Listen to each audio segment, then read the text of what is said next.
Still to come. I whip up a little something for those with a sweet tooth. Don't they look great? Look at the colour of them.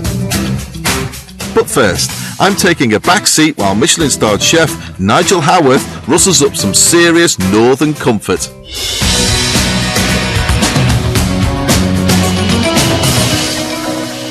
I'm proud of my culinary roots, and pies and puds is the perfect way for me to celebrate them. So I'm delighted to be joined in the kitchen today by Nigel Howarth, a fellow northern lad who dishes up proper Lancashire recipes. Hiya, Paul. Hello, Nigel. How are you? Nice to see you again, mate. Good to see you. Now, what are you going to be cooking for us? I believe you're going to be cooking up something from your past. Yeah, I mean, my mum was a big fan of suet pudding. So we've got a Herdwick mutton pudding with black peas, otherwise known as carling peas. I never had black peas when I was a kid. You must have had money. They weren't a rich man's food, Paul, I can tell you. Well, whereabouts are you from then? Whereabouts are you from? I'm actually originally from a little village called Clayton Moors. But See, when you say village, straight away I went, well, it's posh. A town, a little town, a little town. City is what you need to be saying, mate. I was born in a city. So, do you want to crack on? I'll help you as much as you want. You step into... You're doing all the hard work, I believe. Oh, you tell me. Tell me what to do, mate. Come on. Right, well, we're going to, first of all, make the suet. So we've got 2 to 1. We've got self-raising flour, we've got suet, a little bit of water, and a little pinch of salt in there. So if you want to pop that and mix that together. So I've got the flour, suet. So what is the dish that you're going to do then? Yeah, so we've got Herdwick mutton. And mutton is an interesting product because it's only about 10 years ago that they launched the mutton renaissance. And sort of said that why aren't we using mutton as a top quality protein as it was done in the past? Because we just got to a point where all we did was boil a leg of mutton, chuck loads of capers on it. Yeah. So mutton, it's an elderly sheep. Yeah. Minimum, you'd say, of 2-year-old, so they call them a wether. And they're brought back down off the hills and then finished off. So finished off for 3 months, like a normal lamb would be. Yeah. And so it's a premium product. And here we've got some shoulder and neck of mutton. We've got the kidneys. And we've got some mutton bacon, and that's basically the belly of the mutton, just cured, salt, sugar, a little bit of mace and pepper. Yeah. And that gives it a little bit of oomph. You're talking about something with a bit of age. I think we've aged well. Yeah, right, Nigel. Now we've hit our 30s. I wasn't going to say, but yeah, you're probably right. Nigel combines the diced mutton, the mutton bacon and sliced kidneys in a bowl and then adds the black peas. So what is it about northern pies and puds that I think is special? Well, you know what?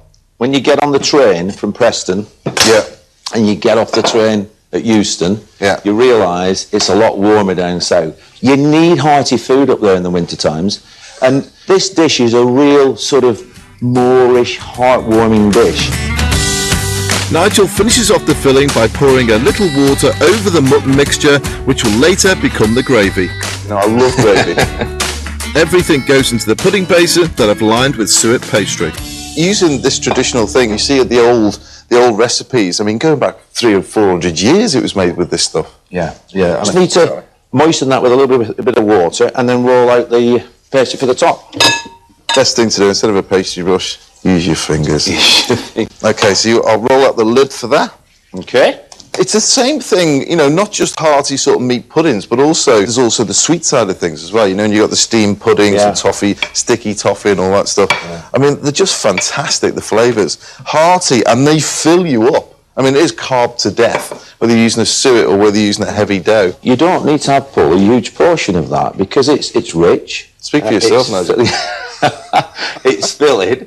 Well, I got 5 portions out of that the other day. 5? You know, we're a bit tight in our house, but 5 portions. You want me to trim that? Yeah, please. If you would. No problem. You've done this before, haven't you? Once or twice. And then here, which is important, don't ever just put tin foil straight onto pastry or onto anything that you're steaming or roasting, because it can stick. Yeah. You know, so put a bit of silicone paper or greaseproof paper, bob it over the top, and then you can just sort of crimp it round. And then we've got some string here. It's good old-fashioned food when you see a bit of foil and paper with my Christmas puddings as well. Yeah. Nigel steams his mutton pudding in a pan on a hob for 4 hours. Mary Bowes was the same. She was showing me how to do these little loops, you know, on the top. It's so cute. Did you notice I didn't do that? It's too complex for me. It looks like something you can take from the 1600s, this, doesn't it? It does. I hope it doesn't taste like it, though. I hope not. Look at that. There you go. You can see it's taken on a little bit of the colour of the meat as well, so you've got that, those juices have sort of infused in there. Yeah. Now, that's the hardest bit, no? Right, now I'm going to leave that a minute and just check my sauce. Traditionally you serve capers with mutton, but it just goes so well. So we've got these little nonpareil capers, and a little bit of chopped parsley, and then we've got the black peas to go in the gravy, so we can bob those in. Yeah. So black peas, what are they all about then? Carling peas, pigeon peas, black peas, or parched peas. They're just what they used to feed the pigeons on, basically, in the old days, but became sort of a staple part of the diet, you know, in the north of England. And again, when we're talking about the cold earlier, when it's really cold, they used to just make up a pan of parched peas, finish it off with some vinegar so it's got a bit of a kick there, and it's highly seasoned. You have that, and you can imagine round the fire, and it's freezing cold, and you just got these peas, and you've got your bonfire toffee, and those are traditions that shouldn't go. You know, those are cherished things, I think, anyway. So it links in nicely because it does go awfully well with mutton. Yeah. So if you're going to do a mutton stew, use Carling peas, and also, of course, because it's a pulse vegetable, it thickens as it cooks. Yeah, so again, it'll break down and then add to it. Yeah, absolutely. So I'm just going to pop that onto our glass there. Pop the capers in. You can wrestle that off if you want. All right. And it's a very sexy feeling when it comes off, I'll tell you. Oh, there you are. Oh dear. Well, it's broken. Oh, but look at that inside though. I'm going to patch that up. Patched up pud. I can work my magic on this. Let's finish it off now. We're going to pop over. Wow. I love you, Nigel. Just want you to know that. Thank you, Paul. That's proper. I didn't know you cared. So pop that over there. So there you go, Paul.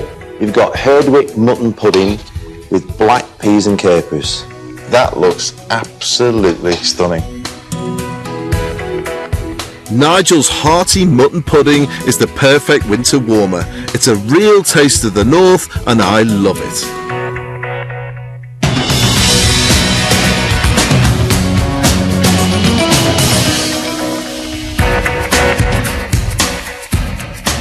My next recipe uses a really common ingredient that I think has been overlooked.